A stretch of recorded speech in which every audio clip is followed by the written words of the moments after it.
Hello, this is Coach Tim Campsell, and I'm your host for the Self-Made is a Myth, Make a Difference Together show, where we're talking with successful business owners to hear their stories of the journey to building their business. And because we know that success in business is not something that we can do on our own, we take time to recognize the folks that helped us to excel.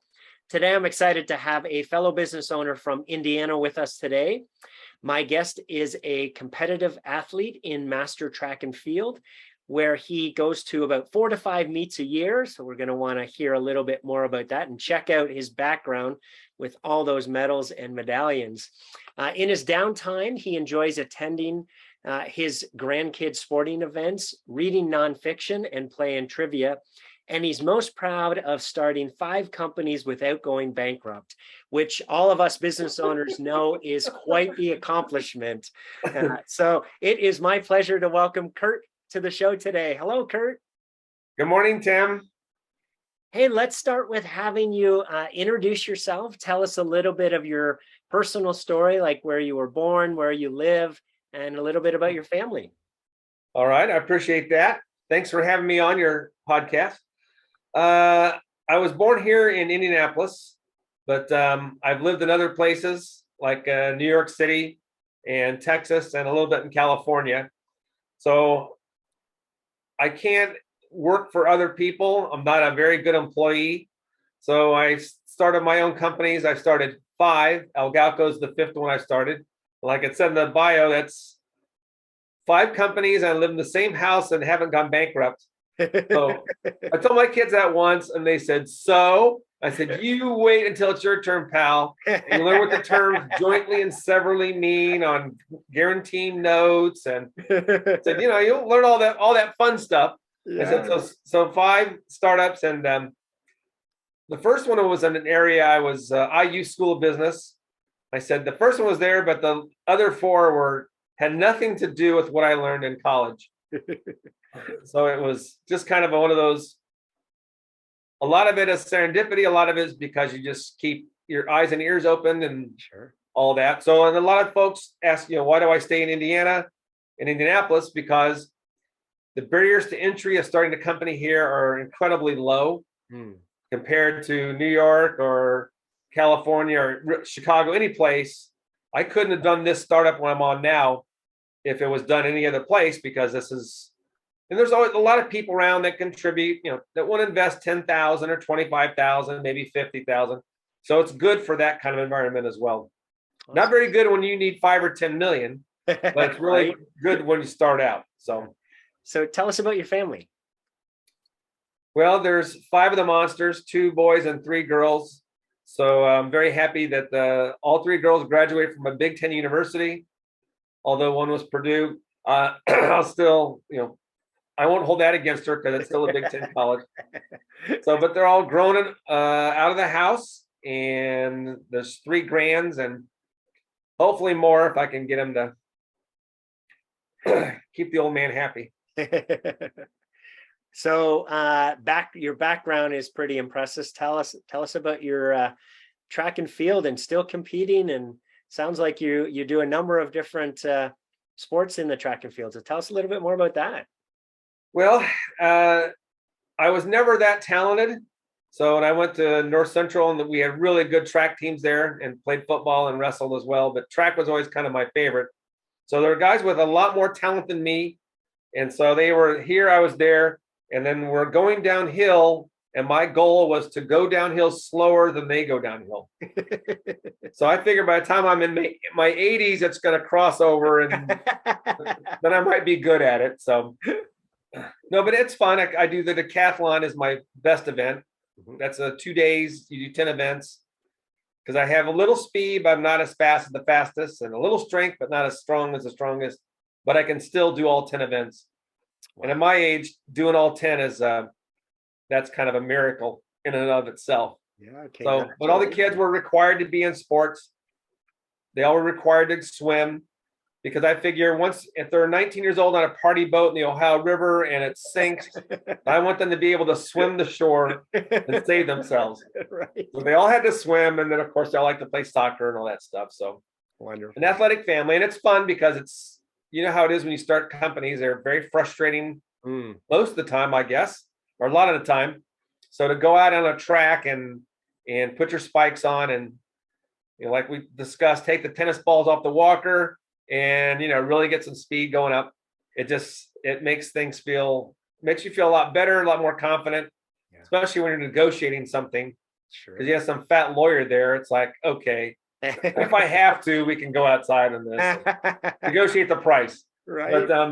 But so it's fun, and I've been competing as a master for 24 years, and as long as I'm still able to physically do it, I'll go ahead and keep working out and keep competing, I guess. Good for you. So, Kurt, is there a funny story that your family likes to tell about you that you'd be willing to share with us today? A funny story my family likes to. Well, there's lots of them. One was, and of course, they're all as embarrassing, but that's okay. My ex. One time, I used to run the mini marathon in my 20s and 30s.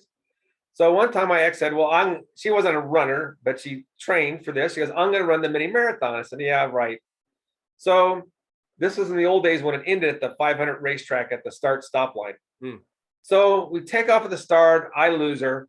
So you're coming around that fourth turn and you've got maybe less than a mile to go. It's hot. The winners are already on their third beer and, you're still the 2-hour mark. And I'll be darned if she's not ahead of me. And I thought, oh, how'd that happen? So, of course, you're in slow motion. And, I run up to her and I pat her rear end and I say, not today, honey. And I looked at her. It wasn't my ex-wife. Oh, no. I'm like, and I looked at her. She looked at me. I went, sorry. Now, of course, it's in the 80s, so you're really slow anyway, and you're trying to get away from her in slow motion, and she's trying to get away from you. You're not going to sprint the last mile after 12 miles. So finally, I got away from her, and then I told her that story, and she said, I don't believe it. I think you just wanted to grab her rear end. I said, no, well, she was kind of good looking, but I was hallucinating, so I'm not sure. So, yeah, we have lots of stories like that we awesome. Inadvertently do things. Well, thank you for sharing. Kurt, tell us about it, how the business came about. I know you've had multiple businesses, but how did you get started, and at what point did you have the confidence that you could run your own business? Well, the first one, I worked for Merrill Lynch, and I really, really enjoyed it because that was I started in September of 81. And in August of 82, when the market bottomed out at 776, and everyone's telling me, oh, what a bad market this is because it's at 29,000. I said, I was there when the 21% prime rate, when you could buy AT&T bonds, you got 16% yields on there. The money market, Ready Asset Trust, was paying 13%. My first mortgage was 14.7%. So you guys have no idea what it was like when you have high interest rates. Yeah. And now the 30-year mortgages are 6.3. It's like, oh, the sky's falling. So I worked with Merrill and did pretty well there. And then there was an old joke at Merrill Lynch that on every transaction, the broker makes money and Merrill Lynch makes money, and 2 out of 3 ain't bad. So that always bothered me. I thought, well, yeah, I'm making money and doing pretty well. And the customers are doing pretty well too, but not always. So I went ahead and wrote my own prospectus and started my first company that was a mutual fund. And we sold options as an opening transaction, which I won't get into the complexities of it, but it was a nice way to generate cash. It was a conservative strategy as long as you stayed disciplined. And I really enjoyed it. It was fun. So I left there and started my own company because I wanted to make sure I got paid when the customers made money. So if you start at 50,000, the next quarter you're at 60. Now, if you go under 60, I didn't get paid. And when above 60, I got a percentage of it. Okay. And I thought that was a very fair way to work it. So I started that company. It went wild. And then the new guy came into the SEC and outlawed all the companies like mine because it was sharing profits with the customer. And I know, well, so in the interim, I met a group, City Securities, and I did leverage buyouts. And so I was the youngster, so I would go to do all the due diligence, which was kind of fun in your 20s. So there was a company that GE owned that was in the power supply business. So I told the partner, I said, we ought to buy this one as a standalone. And here's why. It's a marketing problem. They got all these engineers, all this. So we went ahead and went to New York for 3 days and negotiated the purchase of this company. And on we got home on Thursday. On Friday, I got a call from the partner, said the guy that was going to run the company for us just had a heart attack. And he'll survive, but he'll never work again. Ooh. So I drove up to Fort Wayne, and there was like 23 professional staff. And I said, here's your options. You're at 5 o'clock in 23 minutes, you're all unemployed because General Electric doesn't love you anymore. I said, or I'll run the company, but you have to teach me about power supplies because that's what they made. Well, I didn't know what a power supply was. Sure. I said, so you have to teach me what a power supply is, how they work and all that. So the room was stone cold quiet. And in the back, the guy that was the sales manager, who became a good friend of mine, holds up a power supply and goes, okay, this is a printed circuit board. These are transistors, and you'll see the little stripes on there. So everyone starts laughing. So I had no intentions of ever getting the power supply business. I didn't know what it was, but that was kind of our option. And of course, I'd guaranteed a $1.3 million note to General Electric. So I either renege on that, or I didn't want to go through all that. So I got in the power supply business backwards. And I ran that for 5 years. We were the fastest growing power supply company for 3 years. And I sold to a group in Shenzhen, China, that I've been going to China since 1982. So we got along really well. And my Chinese partners and I, so we started another power supply company up in North Central Indiana for the recreational vehicle market. So ran that for a couple of years, sold that one. And then I had another one. And then after the fourth one, I promised my now ex-wife that I would never start another company again because she hated them. She thought it is the worst thing in the world. I said, why? We've lived in the same house and no one's missed any meals. And what's the big deal? So, but she didn't like the uncertainty of a startup. You got it. So the one I'm on now, the AlGalCo, was 17 years ago. I was at the state fairgrounds, and with the kids, we always got the picture at the manufacturer's building, whatever. So we had all these pictures on t-shirts. Yeah. So it was Purdue Day, and I'm an IU guy, but I said, all right, I want to hear Purdue has announced this new Center for Alternative Energy. So I said, let's, Jelski was a president, and listened to his speech, and went up and introduced myself afterwards and said, what kind of alternative energy are you guys going to do? And they said, wind, solar, and biodiesel. Well, I had just been doing consulting work for a Schwazlock, and I was in a place in Columbus, Indiana, where they do a fuel cell. So I asked the engineers, and you know how engineers are, how's this work? Oh, this is really cool. You put hydrogen in here and you get electricity and all this. So when I was at the state fairgrounds, I asked Purdue, I said, well, let me come up and give you my 2 cents worth. So I go up there, and this old guy with a patch on his eye says, I'm Jerry Woodall. I said, well, I'm Kurt Koehler. What do you got for me, kid? So I explained it to him. Well, I didn't know at the time, but our first meeting, I called him a liar. He said he can make hydrogen on demand from aluminum and water. I said, no, you don't lie to me. You Purdue engineers always lie to me. You run electricity one way, it cools. You run electricity the other way, it heats. I said, there's no way you got to have a big high pressure tank. He said, let me show you something, Sonny, and does this little demo for me. And in a lab accident, he had discovered a way to make hydrogen from aluminum and water. And he had no idea the commercial applications. He didn't care. Yeah. Well, after calling him a liar the first time, I find out he has 81 issued patents. He's a National Metal Technology Laureate. There's a picture of him in his office with Bush in the White House, putting this big medal on him. I thought, well, maybe he's not quite a liar. So we worked at Purdue. He gave me 2 of his PhD candidates, and we went in the lab, and all we had was a 1-page phase diagram, and that's how we started. Wow. So I spent 2 years going to Purdue in my cream and crimson colored car. They wanted to make sure that they knew. We worked at Zucro Labs, which is way in the middle of nowhere by the airport. They keep us away from all the regular people. Sure. It's all the space stuff and gaseous, dangerous gases.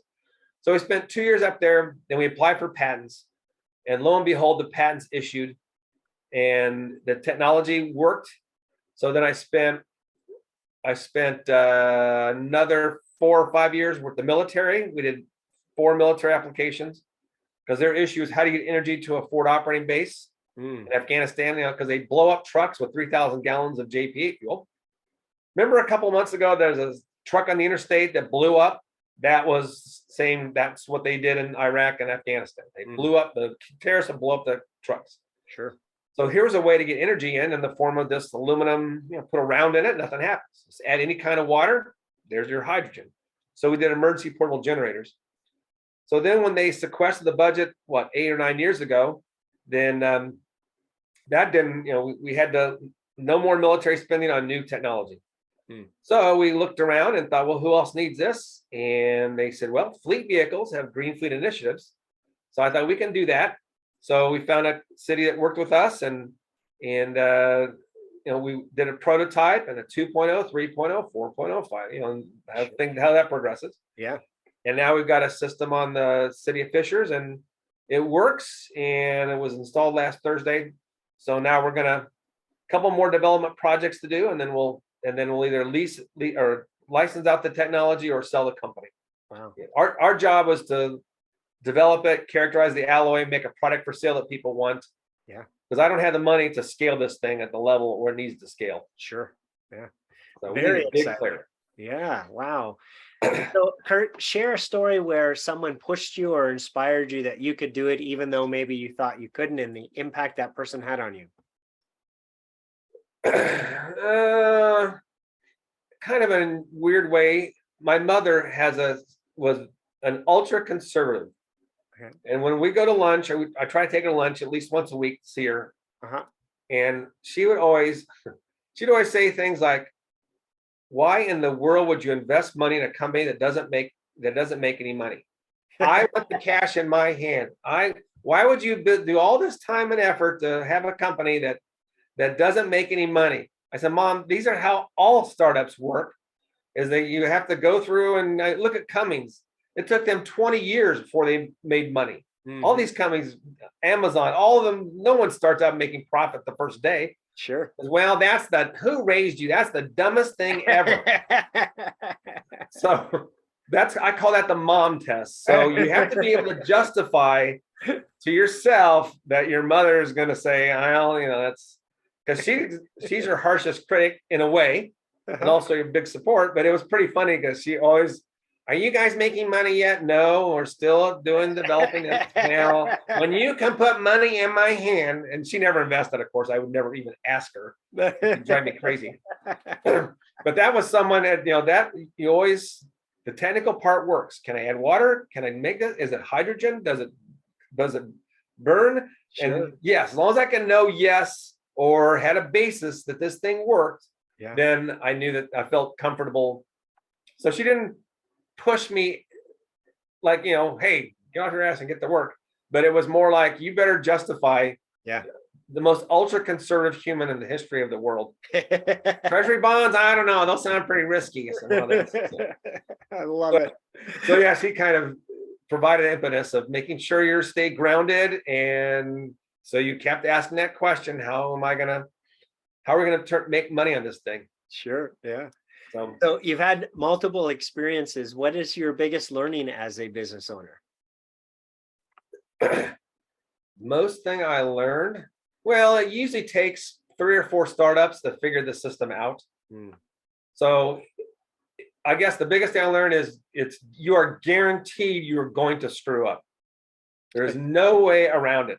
Yeah. If you think that you're going to hit it the first time out, that's a 1,000,000,000,000 odds against that happening. You're going to make mistake after mistake. You're going to do things that you're going to look back and say, that was the dumbest thing I ever did in my life. What was I thinking? It's going to happen. So some people, a lot of companies I've seen destroyed over the years because the egos get in the way. And we've had that situation here, which, so is everybody else. Sure. But the thing is, you're not going to always be right. And not only are you not always going to be right, you're going to be wrong 99% of the time. So just accept that you did the best you could at that point in time, learn from it and go to the next thing. You have to be like an NFL cornerback, right? They get burned 3 plays in a row. Forget that, because the 4th one is the pick six, and you win. Yeah. So you're going to make mistakes at it. That's just, so you accept that you don't like it because it costs time and money, but you just know that hey, that's just the way it's going to be. You're so smart that you're never going to be wrong. You're out of your mind. Yeah. In fact, being smarter probably works against you. Because it's just like, well, I'm smart. And then you'll also notice that you'll get pressure from people that you would not want to have pressure from. Like a spouse that says, why are we going through this? We can't go on vacation this year. Why don't we go to work for Lily and make a nice salary and be home every night at 7:03 and eat dinner at 7:41 and watch television until 9 o'clock and get up? That's not. You just be prepared for that, but it's not going to happen. I mean, it's going to be up and it's going to be down, and several times a day. And you're going to, don't even worry about those questions. You keep, if there's technical, some basis that this thing works, demand in the marketplace, technical basis, whatever, then, you keep pushing on. It's a lot of times it's going to be just you. Sure. And it's going to be cold outside and you don't have much money to pay for heat. And you're looking out your office window at the snow. And it's like, this is 7 years in, but everybody else pushed through on their technology. So you can, if they can do it, you can do it. It reminds me of a cartoon that I saw once where this person is digging underground, tunneling under the ground with a pick, and then eventually turns around and walks out, gives up, and he's like this far away from this big pile of diamonds. If he had to just pick 2 or 3 more times, right, he would have hit the diamond pile, but he gave up and went back.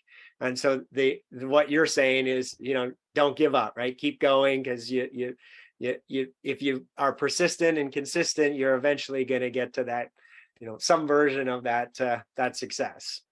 Well, the African Queen, an old movie with Katharine Hepburn and Humphrey Bogart, and they're on a boat in Africa, and they're trying to getting this big lake, and he's in there pulling the boat through the weeds and all that. And he finally collapses, and then the camera goes up, and he's like 40 feet away from the lake. So same kind of deal. Yeah, and I like the perspective you shared, because a lot of folks can have a false belief that that this is easy, or that it just happens overnight, or right, and that that people just automatically become successful. So I like what you shared in terms of it takes time, and it takes persistence and perseverance, and right, staying at it, and eventually, right, the success will come, but it's not an overnight thing. Very true. Everyone loves you at the end result. Once you get the money wired into your account, it's like, oh, you're wonderful, you're great. I said, where have you guys been the last 10 years it took me to get this dumb thing to a level where someone appreciates it. Yeah. So, and then another thing I learned, Tim, was that it was never Bill Gates. He had a partner, Paul Allen. I mean, it was never just Stephen Jobs. He had partners, Wozniak. There's never anyone that does. No one is so good they can do all the roles. Right. So you'll find out really fast what your role is. So I know when it comes to computers and electronic stuff, I absolutely suck, and I think I know why, because it's inductive reasoning versus deductive reasoning. So if you can give me a big picture, like, okay, this is a binary system, 0 and 1, yes, no, switch on, off. Okay, now I understand the big picture, then I can put the information and figure it out. Yeah. If you go the other way around, like they do on computers, okay, you click onto this app, and then you go down to the third scroll, and you scroll over to this, and then you go down to this. I'm like, stop. What do you do? What are we doing? I mean, I just can't process it. So you learn really fast when you're an entrepreneur that what things you're good in and what things. Paperwork, absolutely the world's worst. Kim Morris, absolutely the world's best. Yeah. She can't deal with people, but she's really good at all the minutia, paperwork, this form, that form, which would drive me nuts. I would be curled up on a fetal position on the floor if I had to do that kind of stuff. But she's really good at that, and she likes that, and I like the other parts of it. So you'll notice that you'll always find whatever you're good in, that there'll be other people that can, but no one does it by themselves. The lone cowboy on the range, not on a startup. Right. It takes a lot of people. So great segue. My next question is that we know that business doesn't happen in isolation, or business success doesn't happen in isolation. So tell us about one of your biggest challenges over the years, and maybe another business owner who came alongside you and helped you get through that. In this startup in particular, Or no, it doesn't have to be this one. It can be any of your experiences. let's say this one, the major problem has been money, Mm. which of course is everyone's problem. Sure. But we have been turned down by just about everybody. I kept track once, and I think we're 0 for 29 on grants. Wow. We had some really good, but it was what we did is so radical. It's so simple and yet so radical that, well, they'll apply for this SBIR. And well, the problem is the banks, you're still going to go through what the bank says. Okay, I mean, it's the same requirement. The banks have the same requirements if you just went in there for a loan. Mm. Well, you want $1 million? Well, do you have $10 million in a treasury note that we can take first claim against? So, which I've had a bank do. So it's the state of Indiana's turned us down several times. Purdue hasn't. They've turned us down. It's their technology. Yeah. But it's the financing has been very difficult, or lack thereof. But we've always seemed to find a way to come around things, and it makes us. I mean, we're starving, but that's okay because we're used to starving, and it makes you have to hustle. Right. Not a whole lot of fat.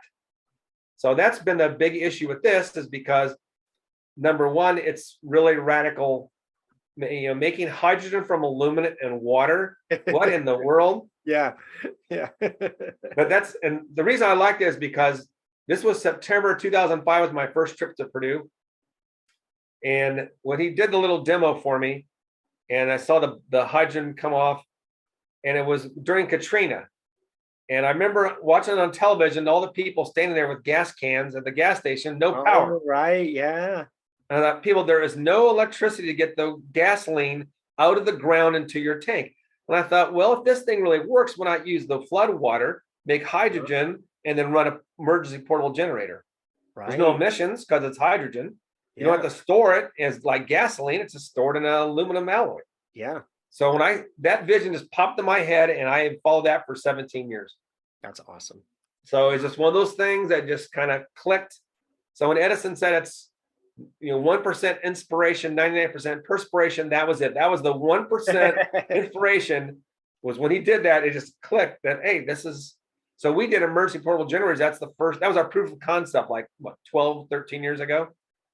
So we did that for the Army, and so that was kind of it all fell into place then.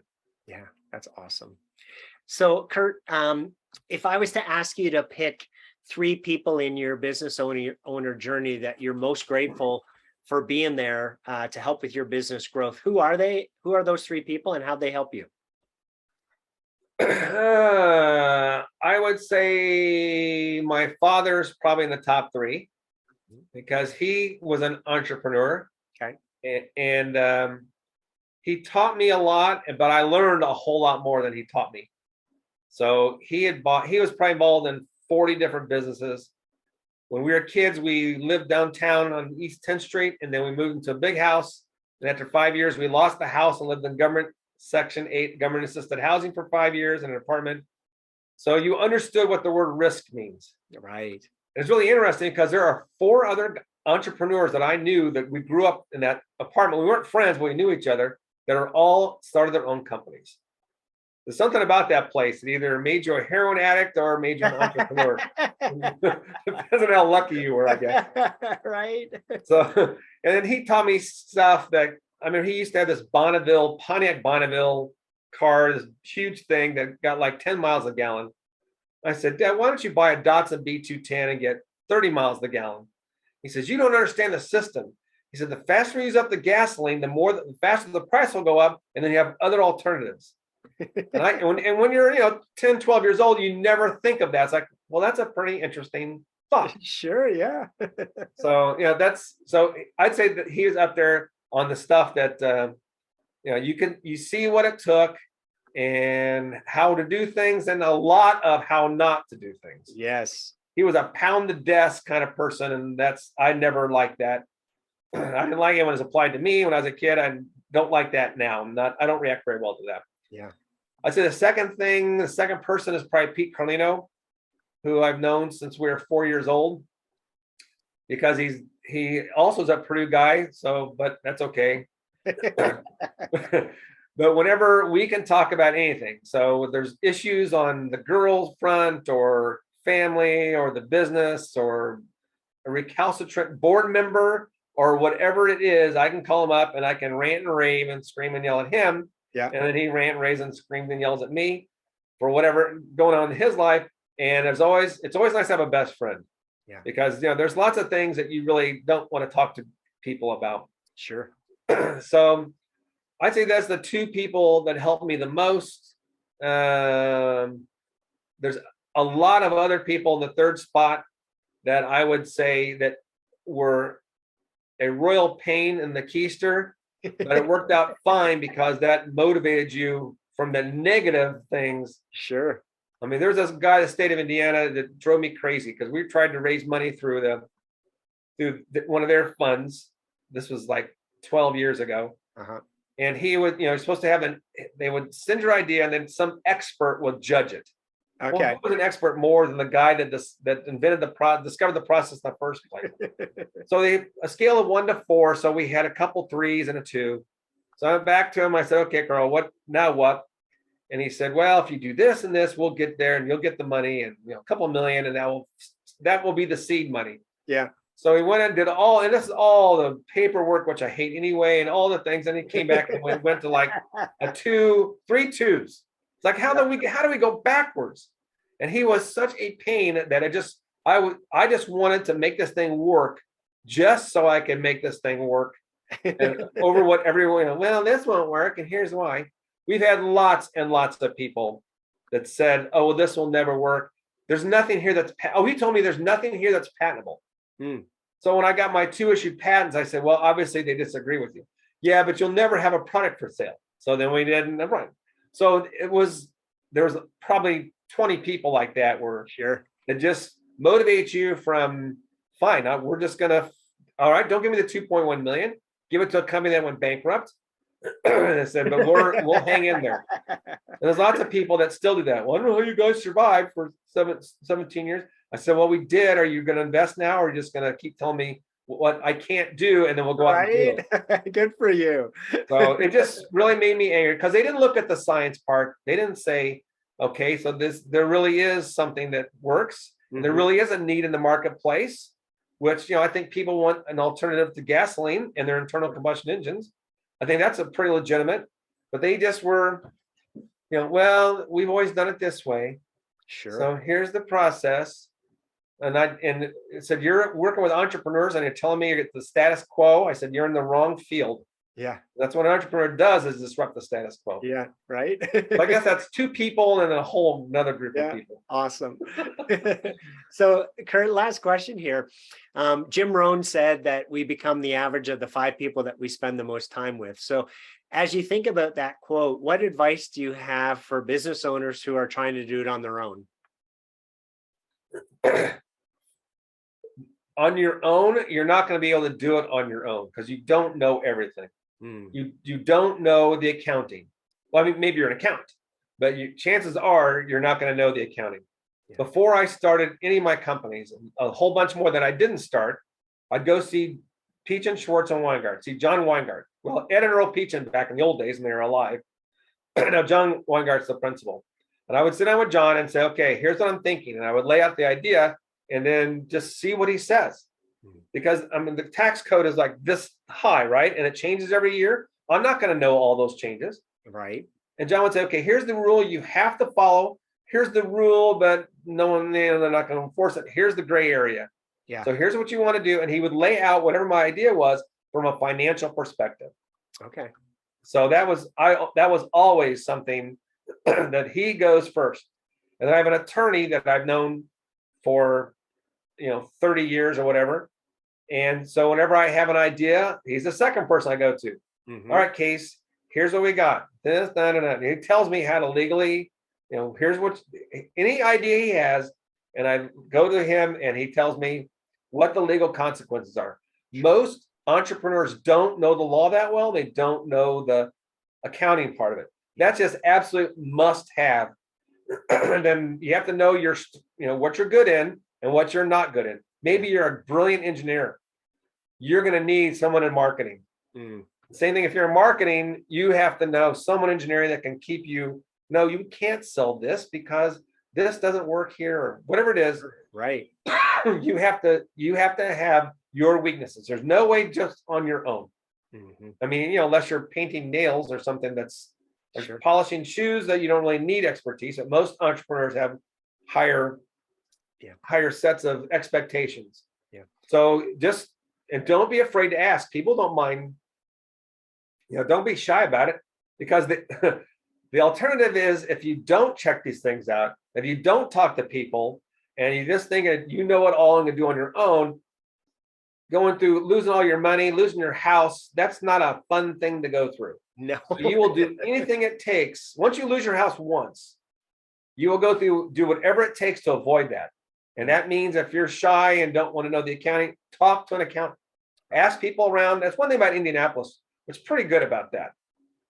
There's always entrepreneurs. I mean, everyone knows pretty much everybody else.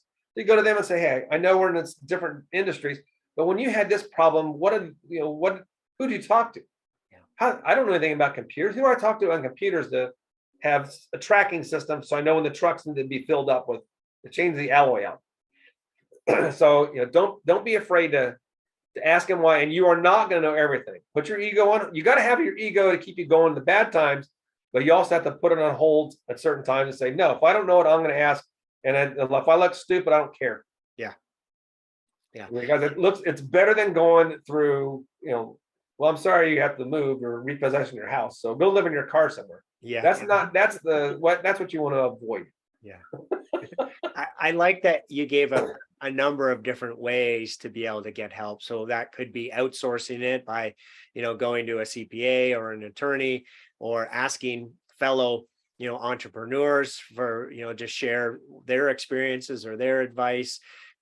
And so, or it could be hiring somebody and, bringing somebody in-house who has that expertise. So for everyone listening, right, there's different ways that you can, close the gap in terms of the things that you don't know, and get that help and guidance and direction. And I love what Kurt said. Very blunt, right? It's like you either get the help you need or you fail, right? And have to, hand in your house. So spend the extra money or the time to figure out your blind spots and get help from others, so that you can avoid making the mistakes of having an ego that feels like you've got it all figured out. So great advice, Kurt. I love that.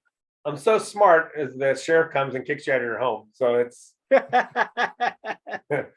that's not much fun. I mean, so 35 years in this house. So that's always one of my things of pride, is that no one went hungry. The kids went on vacation. They got to go to school, to go wherever they want, travel, all those things, and without losing the house. So if all you have to do to avoid that is talk to someone, sure. Say, how do you do this accounting stuff? Yeah. What's an LLC? What's an C corp? What's the smartest way to set this up? Yeah. So don't be afraid, because a lot of people don't know either. They're just afraid to ask. Yeah. But if you go through the alternative, then you figure out that's easier to ask than it is to suffer in silence. Yeah. And that famous phrase that there's never a dumb question, right? There really isn't in this world, because there's hundreds of other business owners or entrepreneurs who had that question too, and are more than happy to, to share some of their experience and wisdom with you, if you just have the nerve to reach out and ask somebody. So, and the CEO is not supposed to know all the details about everything. Right. So if you go in there and say, "Okay, tell me what do you got?" My engineers, I do that to them all the time. So that's, I say, "Okay, so why are we doing this? Wasn't there Boyle's law that says you have to do this?" And then they kind of get used to someone looking at that with another pair of eyes. And so, you don't want to become an engineer, no. but it helps to, don't feel shy about asking. But whatever we don't do software a little bit, but we do more mechanical engineering. Right. But I have no problem with that. Oh, you're paying for it. You're paying them and you're paying for the parts, so you might as well see what your money's getting. So. Absolutely. So, Kurt, sounds like you've been blessed with some incredible people who have helped you along your journey. If they were all here on the show today, what would you want to say to them? All the people that helped. Well, one thing that bothered me and one thing I thought was always helped. You see a lot of times in the Wall Street Journal, because I always read the weekend edition. So it takes me all week to read the whole thing. And they give away, a lot of CEOs they have super voting rights stock. And then everybody else, all the plebes, get regular stock. I thought I would never invest in a company where the top guy has control of it through super voting rights. I want everyone to have the same stock. I mean, to me, that just annoys me that this guy is, I can't remember the guy that did the space, the living spaces, the rented spaces. And he was worth billions of dollars because he's so brilliant. Well, he screwed everybody else by having the super voting rights, like 20 shares for every share he had, 20 votes. I thought that was just awful. Why would you do that to people? Yeah. Because I've always was a believer that everybody gets stock. You either work for it or you put up money. So I like the idea that everyone's pulling on the rope, and that, to me, that was so. Pete's got stock. Kim that does everyone that does on our board has put up cash, and they all have common stock. There's only one class of stock, and that's how they're motivated. That's how they're rewarded. Sure. So my goal was to make as many millionaires as I possibly can. I love it. So that was a way of saying thanks. And then just you tell them that when they do a good job, you tell them thank you and you appreciate it. And when you make a mistake, that's fine. You tell them you made a mistake, and hey, I thought if we put this and the pressure would reduce. Well, I guess that's not right. And then when they make a mistake, don't beat them up. Right. I mean, that's one thing. Another thing I never liked, because you're always trying something new. It's a startup. Sure. So you're gonna do new stuff, and you're not gonna be the only one that screws up. All your people are gonna screw up too. Yeah.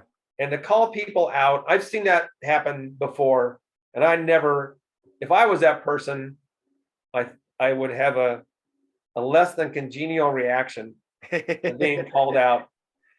I remember once I was doing work for some brokerage firm, and so this guy thought he was a pound the table kind of guy. And so there's one lady there, and her husband had literally dropped dead, had a heart attack in the office. Ooh. And so she was the wife, and she was getting her Series 7 and trying to learn all that. And before a group of 60 people, he's there bashing her. Well, why haven't you made more calls? Why haven't you done this? Why haven't you done this? And then he didn't know, and he just looked like a total ass. Right. Which is and I thought that is a classic example why you don't berate people. If you have a problem with it, you tell them you have a problem with it, but you don't sit there in front of a group setting. Yeah. So my engineer did something stupid here recently. He measured it to mount this system on the truck in Fishers, and he put 18. He couldn't read his writing. That was not 8 inches. It was 18 inches. So that cost us 3 days. But I didn't say, all right. I know they don't teach you how to read in Purdue, but how come you couldn't read your number? But I didn't say anything. I said, oh, maybe you have it upside down, and kind of made a joke out of it. And he understood that, that was a thank you for not. Yeah. Because you are paying me to do mechanical engineering stuff. Yeah. But that's you're going to screw up. They're guaranteed, and you're going to not screw up a little bit. You're going to do constantly. When you don't screw up is when. So our technology on this startup was totally unknown. Yeah. No one had any idea how all these catalysts work together. Nobody knew how much water, how much time, how much hydrogen. Right. All we had is one or two facts. And that's all we had. So there's going to be no easy way around this. And you're just going to have to get down in the mud, in the trenches, and go on the back of the truck and test it every single day. You know how awful, boring, and tedious that is? But I didn't see any other volunteers. And plus, I don't charge anything. I just get the stock. Yep. But it had to be done. It was just, one of those things. But all you're doing is every single each test was 4 to 6 hours Sure. plus tear down. Right? So you're in a garage all day long, recording data every 5 minutes, checking all the stuff. Yeah. Hour after hour. But it was, that's so just if you ever find a parameter, that was like a huge celebration. Okay, 3 tests in a row, this doesn't work. Yeah. Good. Oh, we found something. Okay, let's try. So at least we know, and we have proven, because I did the work, that this little thing, you can't do this way. Yeah. And I mean, that's just, for a lot of people, they can't accept that, especially in academia. They can't be wrong. They're doctors. They have to know everything. Yeah. That's why they're not good entrepreneurs most of the time. But that's just the way it's going to be. Well, Kurt, it's been a pleasure speaking with you today, and I appreciate you being on the show. Thank you, Tim. I appreciate the opportunity, and hopefully someone will hear something and go, well, that doesn't make sense, but if you change it this way, then that's because we're all the same pretty much. Yes. Willing to take risk and disrupt the status quo and see if it works. Fantastic. Well, to everyone who tuned in, thanks for listening to Self-Made as a Myth show with your host, Coach Tim Campsell. Be sure to help us spread the movement by liking the show and sharing it on your social media. And to join our movement, go to bemadtogether.com. All right, folks, that's a wrap. Make sure to pay it forward, and I'll see you all next time. Take care. Thank you, Tim.